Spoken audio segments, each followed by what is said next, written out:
এই যে তোর অ্যাসাইনমেন্ট। আরে চুপ। এই তুই আসিফকে চিনছিস? ওই যে আমাদের সাথে স্কুলে পড়তো। কি অবস্থা ব্রো? এতক্ষণ ধরে ওরা তোমার কথাই বলতেছিল। কেমন আছো? হ্যাঁ ভালো, ঠিকঠাক। ঠিক আছে তাহলে তুই অ্যাসাইনমেন্টটা দেখে নিস, আমি গেলাম। আচ্ছা ব্রো একটা হেল্প লাগতো। বলেন। কিছু মনে না করলে আমার কার্ডটা নিয়ে আমার জন্য কিছু সিগারেট আনতে পারবা? আর পিন হলো 2582। আচ্ছা ঠিক আছে, আমি নিয়ে আসতেছি। তুই দাঁড়া। আসিফ তুই এটা কি করলি?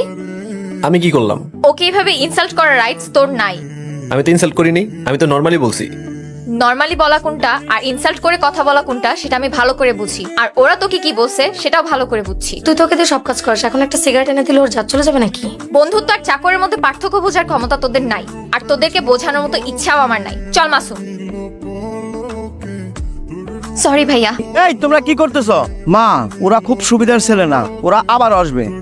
তোমার এভাবে একা চলাফেরা করা ঠিক না, একজন গার্জেন নিয়ে চলাফেরা করবা। অথবা এই রাস্তা দিয়ে কখনো একা যাবে না মা। কিন্তু আঙ্কেল এগুলো বাসায় বললে আমার তো পড়াশোনা বন্ধ করে দিবে, আর এই রাস্তা ছাড়া আমার বাসায় যাবার কোনো রাস্তাও নেই। তোমাকে সাবধান করার ছিল তাই তোমাকে বললাম।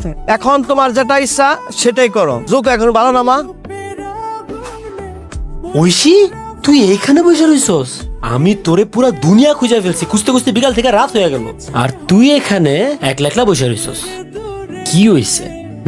আরে বোকা, ওই দিন আসিফের বিষয়টা নিয়ে আমি একদম মন খারাপ করি নাই, ঠিক আছে? চিল। আরে এখন এরকম মন খারাপ করে রইছস কেন? বুঝছি, তোর চকলেট খাওয়ার টাকা নাই তাই না? কোনো সমস্যা নাই, আজকে আমি তোরে চকলেট খাওয়াবো। খুশি? দেখি হাসিটা, দেখি দেখি দেখি হাসিটা দেখি, কই হাসিটা কই? তুই সিরিয়াসলি মন খারাপ করে বসে রইছস? ঐশী আমারে বল কি হইছে? তুই আমার সাথে শেয়ার করবি না? আমারে বল না কি হইছে তোর? আমারে বলবি না তুই? তোর কি হইছে বল না আমারে। বললে কি করবি? তুই সলভ করে দিবি? প্রতিদিন 10টা সমস্যা থাকে আমার, সব জায়গায় তুই থাকবি? নিজেকে কি হিরো মনে করিস?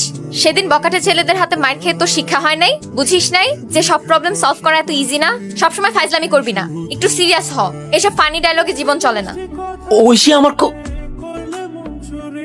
ঐশী, ঐশী, আশ্চর্য, এরকম দৌড় দিয়ে পালাই যেতেছিস কেন? কথা শোন। মাসুম আমি কথা বলার মুডে নাই। বুঝছি তো তোর অনেক মুড অফ, অনেক মন খারাপ। আমার কথা একবার শুই না, দেখ না, আমি শিওর আমার কথা শুনলে তোর মুড চেঞ্জ হয়ে যাবে।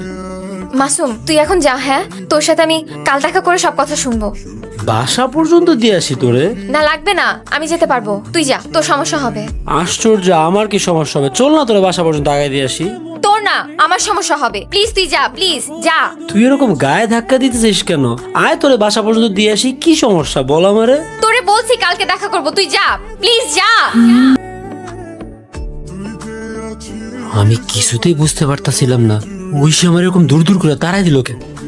আমার কেন জানি মনে হইতেছিল ঐশী কোন একটা